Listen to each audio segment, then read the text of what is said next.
So, hello, George Burt. You are Hello. our Hello, third guest Tom. on Interval Interviews. Hiya, Tom. Hi, George. How are you? I'm very well, yes, considering. Yes, How have coping you with been all the. coping with lockdown and everything? Uh, yeah, it's okay. I've got a day job with people with autism, and there's some people are coping with it better than others, including me. Have you been playing any guitar? Uh, Not so much practicing in the house until Joe tells me to stop. So yeah. So I fit get it the in. same. Yeah. I get the same problem. Yeah. Um, so, I was trying to remember when you last came to Playtime at the outhouse. I think it was about a year and a half ago. Was that about right? 2 years I ago? think it was maybe longer, but yeah, it was. Yeah, it was a good one. I remember that. Yeah, I can speak for the Playtime guys. You're one of our favourite ever guests, and I've got a bit of video I'm going to show at this point. I got a bit of video I took from the drum kit of you and Graham playing a duet at near the end. Don't yeah, know if you remember that. yeah. I do. Yes. It was great. Yeah, it was fun. Um, so We were egging each other on.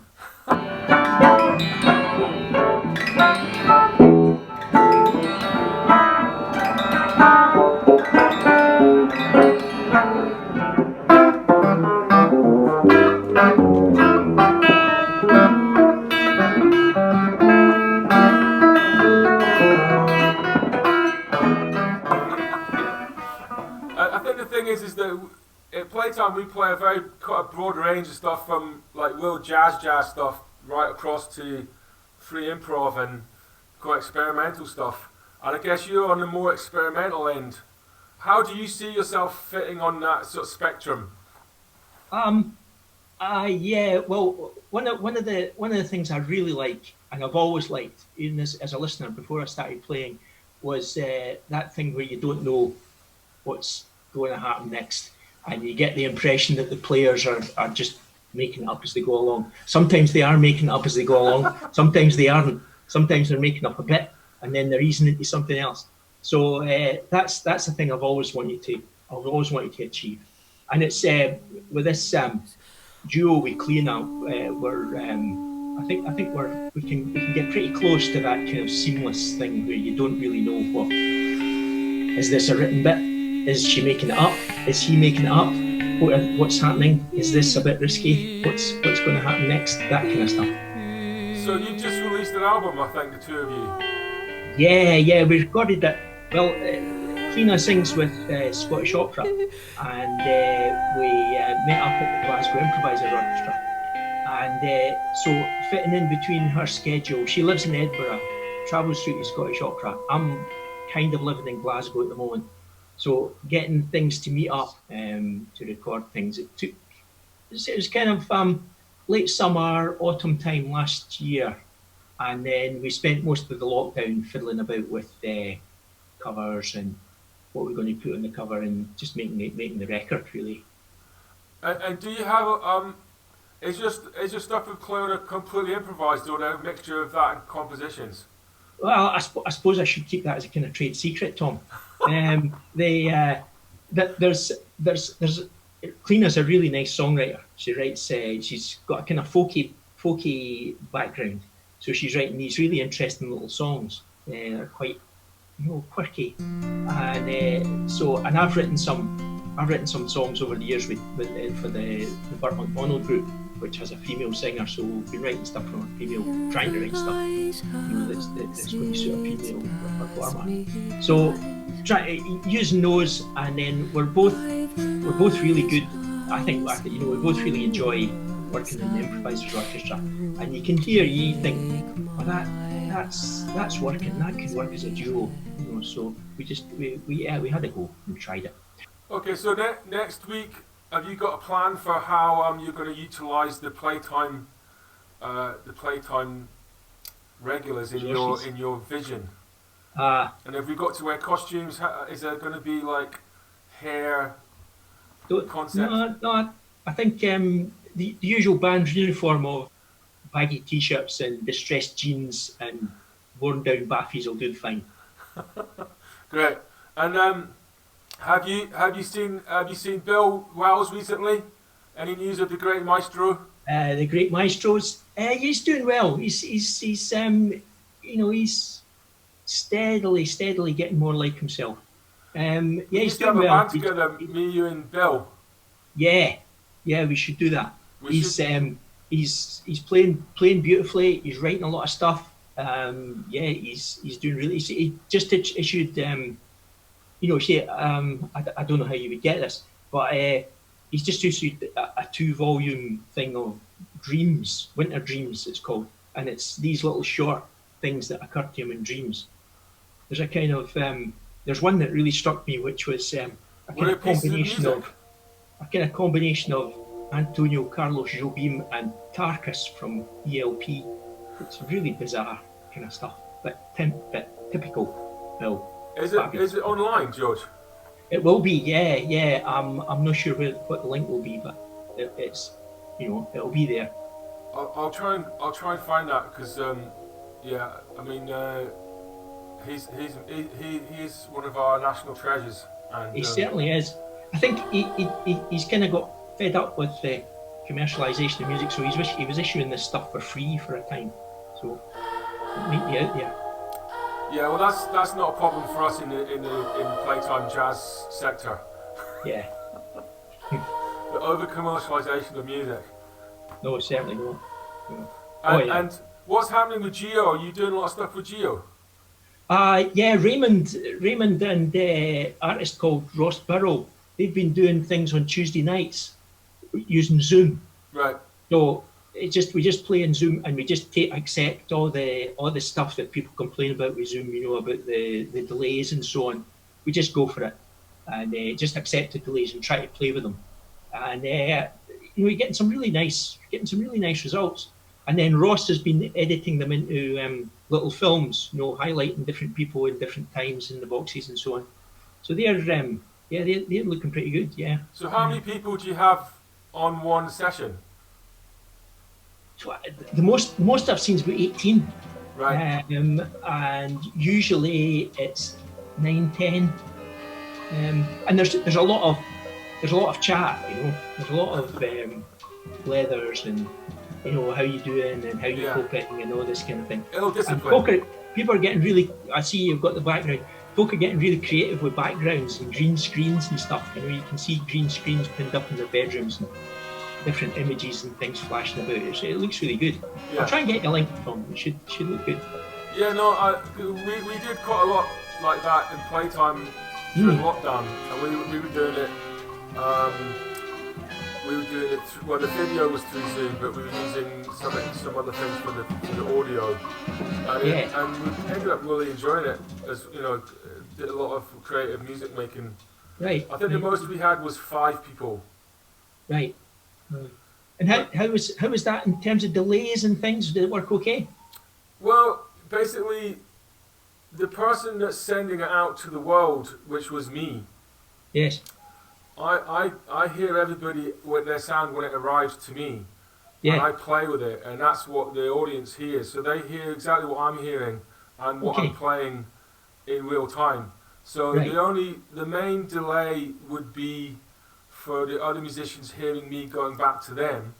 Right. So that obviously changes a lot of the interactivity. So if we were trying to play very regular groove-based music, I think it would be difficult.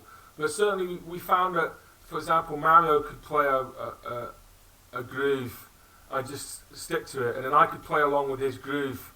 And as far as the audience was concerned, they were hearing me playing in real time with the groove. It's just that Mario was hearing a bit of a mess coming back, but that wasn't what the audience was hearing. So I think we kind of worked out ways of just, as you said, just living with it. But we couldn't handle the Zoom cutting people in and out, so we used this thing called Clean Feed, which just lets everybody be on all the time. Right. It's one of the things we just kind of accepted that with the Geo thing. So if it edits somebody out, then They deserved it. Yeah, we just live with it. Some people, you can see some people getting quite frustrated right now.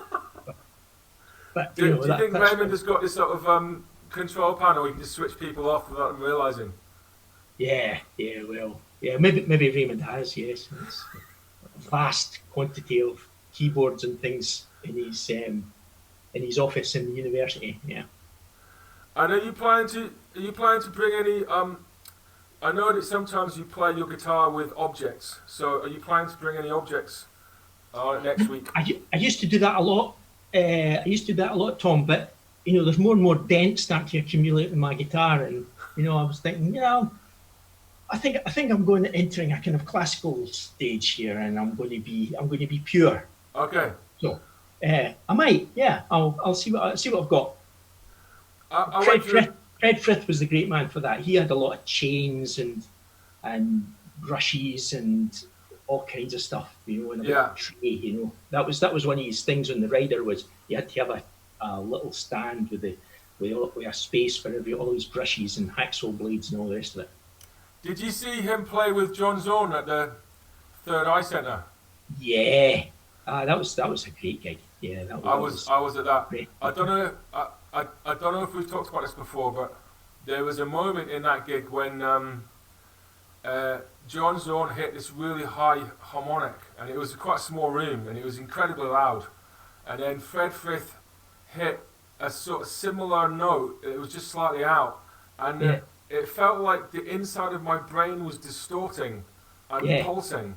And I've never really experienced it any other time. It was like this pulsing thing, but it was actually inside my brain. Do you remember that bit? I do remember that note, yes.